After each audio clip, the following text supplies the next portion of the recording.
Tuloy ang pag-ati ng GMA News sa mga nangungunang balita ngayong Huwebes.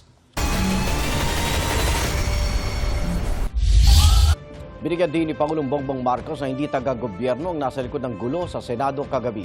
Sabi ng Pangulo, dalawang klase ang mga uniformadong personnel sa Senado. Mga pulis ay inatasang magbantay roon at Marine Detachment at tungkulin din tiyakin ang seguridad ng Senado. Mga taga-Senate Sergeant at Arms naman ang mga nakasibilyan. Ayon daw sa pag-usap ng Pangulo kay NBI Director Melvin Matibag, wala silang tauhan na nakapasok sa Senado dahil wala naman daw utos sa kanila. Sabi rin ng Pangulo, wala siyang utos kanino man para arestuin si Senator Bato de la Rosa kagabi. Patuloy na inimbestigahan kung sino nagsimula ng gulo sa Senado. Wala pong instruction kahit na kanino na hulihin si Senator Bato. At ang nangyari, ang NBI, sinabihan ko nung lumabas yung resolution ng Supreme Court, mga alas 4 yung ay sinabi ko, umalis na kayo dyan. Nag-comply naman sila. Nakausap ko na si Senate President Alan Cayetano at nag-agree kami. We agree that the thing to do now is to tell our people all to calm down and we will get to the bottom of this.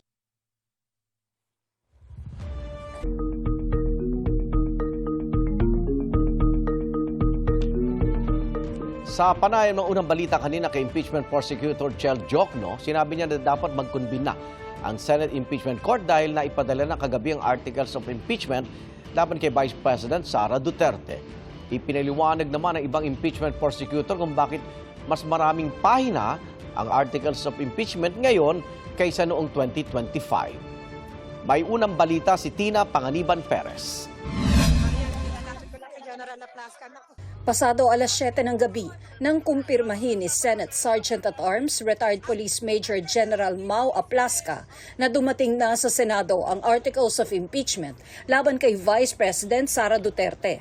Number one, I want to inform all of you that Section of Congress and the Sergeant at Arms of Congress has just arrived with the Articles of Impeachment. So sana walang mangyayaring gulo dito. Kaya we are maintaining peace and order. Noong 19th Congress, sa parehong araw ng botohan sa plenaryo na endorso at naipadala ng Kamara sa Senado ang resolusyong nagtatakda ng Articles of Impeachment laban sa Vice Presidente. Ngayong 20th Congress, noong Lunes pa ang naging botohan. Pero kagabi lang naibigay ng Kamara sa Senado ang Articles of Impeachment. Sa isang pahayag, sinabi ni House Secretary General Cheloy Garafil na umabot sa libo-libong pahina ang kopya ng Articles of Impeachment na kinailangang pagsamasamahin at i-check para matiyak na tugma ito sa inaprubahan ng Kamara. Pinuna ni Senator Amy Marcos ang matagal na pag-transmit nito. Hindi raw katanggap-tanggap at mahirap seryosohin ang anyay excuse ng Kamara na nag-reproduce pa sila ng mga dokumento. Tinawag din niyang political maneuver para raw makontrol ang timing ng Senate proceedings ang naging pagkaantala sa Articles of Impeachment. Depensa ng ilang impeachment prosecutor. Sir, wala namang rule stating that it shouldn't take this long to send it to the Senate? Wala naman, but I'm sure as soon as possible gagawin yun ng Secretary General ng Kongreso. Noong nagdaang taon, we undertook the fast-track route. Sa taon pong ito, we had undertaken the House Committee on Justice route, kung saan we had held full proceedings, clarificatory hearings. So talaga po nga expectedly, mas marami po yung mga pahina, mas marami po yung dokumento, mas marami po yung ebidensyang pinag-uusapan. Tuloy-tuloy ang informal meetings ng mga nahalal na impeachment prosecutor. Binubuo na rin ang listahan ng mga volunteer private prosecutor na tutulong sa mga kongresista. Pero tanong ng ilan, makakaapekto ba sa impeachment trial ang pagbabago ng liderato sa Senado? Ang totoo, hindi naman ho nagbago yung composition ng Senado. Ang nagbago lang po yung liderato nito. So, we will still be dealing with the same set of senator judges. Ang pinaka-challenging para sa aming mga prosecutor ay ang mga senador na bumoto para i-archive ang naunang impeachment complaint ng nakaraang taon ay nakaupo na sa lideratong mga posisyon ng ating Senado at napakahirap magkaroon ng isang impartial impeachment trial if those who decided to archive it and not follow the rule of law will be the ones sitting as senator judges. Pero sa palagay ng ACT Teachers Party List, posibleng makaapekto sa kredibilidad ng Senate Impeachment Court ang paglahok ni Senator Bato de la Rosa bilang Senator Judge. We're calling for his arrest. So, hindi inhibition. We're calling on him to surrender para wag nang madamay pa ang Senado at kahit yung impeachment court at yung credibility nito sa mata ng publiko at sa mata ng buong daigdig. Hinihingan pa namin ng reaksyon ng bagong mayorya sa Senado, pati si Senador de la Rosa ukol dito. Ito ang unang balita. Tina Panganiban Perez, GMA News. Mga kapuso, tiniyak po ng isa sa mga abogado ni Senador Ronald Bato de la Rosa na si Attorney Israelito Torion na nananatili sa Senado o dito sa loob ng Senate Building ang senador. May unang balita live si Bam Alegre. Bam? Maris, good morning. Magdamag na nakasara ang Senado habang nananatili rito ang pulisya. Ayon sa abogado ni Senador Ronald Bato de la Rosa, ay narito pa rin sa gusali ang senador. Nakababa ang roll-up gate ng main Senate building sa buong Magdamag. May mga nakatokang pulis sa harapan nito. Sa buong Magdamag, ilang beses na binuksan ang mga pinto nito at labas-pasok ang mga pulis. Kabilang sa mga narito kagabi si PNP Chief Jose Melencio Nartates Jr. na naging matipid sa kanyang mga pahayag sa media. Nag-iimbestiga pa. Pasado hating gabi, lumabas ang isa sa mga abogado ni Senador Bato na si Attorney Israelito Torion. Ipinakita niya mula sa kanyang cellphone ng ilang larawan at video na nagpapakitang nasa loob pa rin ng Senate building si De La Rosa ng 12:13 a.m. kanina.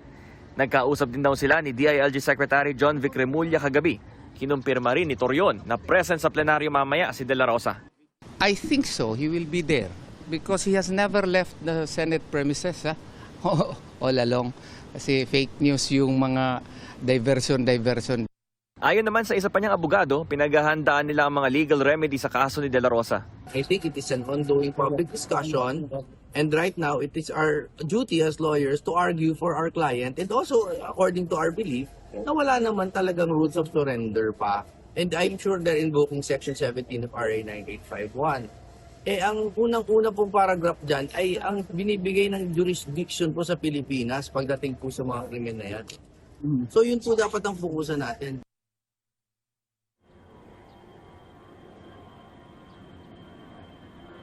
Maris, bukas na yung entrance itong main building pero sa mga oras na ito, hindi pa rin pinapahintulutan yung media tulad natin, GMA News, pati ibang mga network na makapasok dito sa main building. Ito ang unang balita mula rito sa Senado. Bam Alegre, GMA News.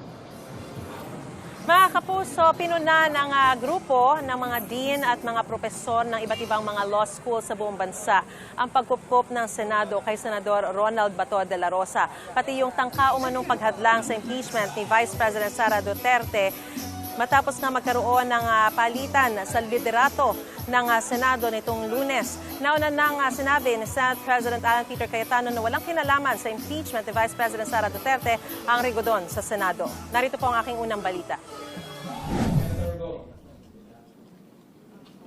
Kinondena ng 32 mga dean at propesor mula sa iba't ibang law school sa bansa ang tangkaraw ng Senado na hadlangan ang impeachment trial laban kay Vice President Sara Duterte. Tinukoy nila ang biglaang pagpapalit ng liderato ng Senado sa araw ng i-impeach ng Kamara ang pangalawang Pangulo. Umupo bilang Senate President si Senador Alan Peter Cayetano matapos makumpleto ang 13 boto dahil sa paglabas ni Senador Bato de la Rosa na halos 6 na buwan na hindi nagpakita sa sesyon. Nasa Senate Protective Custody si De La Rosa matapos siyang tangkaing arestuhin ng NBI sa bisa ng warrant of arrest mula sa International Criminal Court o ICC. Binatikos din ng mga eksperto sa batas ang pagdedesisyon umano ng Senado na i-adopt ang definisyon ni dating Senate President Cheese Escudero sa salitang forthwith na sa kasamaang palad daw noong panahong iyon ay kung kailan naisin ng Senate President. Pinaalalahanan din nila na hindi opsyon ng mga senador ang tumangging umupo bilang impeachment court. At kung di raw nito gagampanan ang tungkulin nila sa saligang batas, ito ay maituturing na dereliction of duty o pagpapabaya sa tungkulin. Hinihinga namin ang pahayag si Cayetano at ang majority sa Senado kaugnay nito. Naghain naman ng petisyon sa Korte Suprema ang high school teacher na si Barry Tayam at sinabing hindi raw dapat gawing kanlungan ni Senador Bato ang Senado para maiwasan ang pag-aresto sa kanya. Sa isang pahayag na nawagan naman, ang Catholic Bishops' Conference of the Philippines o CBCP sa Senado na agad magtipon bilang impeachment court para sa paglilitis kay Vice President Sara Duterte. Binigyan diin ng mga obispo na ang pagpapatagal sa paglilitis ay pagpapatagal din ng hustisya para sa mga Pilipino at kay Vice President Duterte. Ito ang unang balita. Mariz Umali, GMA News. Nagbabala naman si Vice President Sara Duterte sa umano'y planong charter change na posible raw maging daan para mapalawig ang termino ni Pangulong Bongbong Marcos. Sinabi ng bise, kasunod ng pahayag daw ni Pangulong Bongbong Marcos sa interview ng isang international news agency na kailangang pag-usapan ng charter change. Sabi ng bise, sa halip na pamumulitika, dapat daw na mas pagtuunan ng pansin ng gobyerno ang pagbangon ng ekonomiya. Sinusubukan pangkunan ng pahayag ang Malacanang tungkol diyan.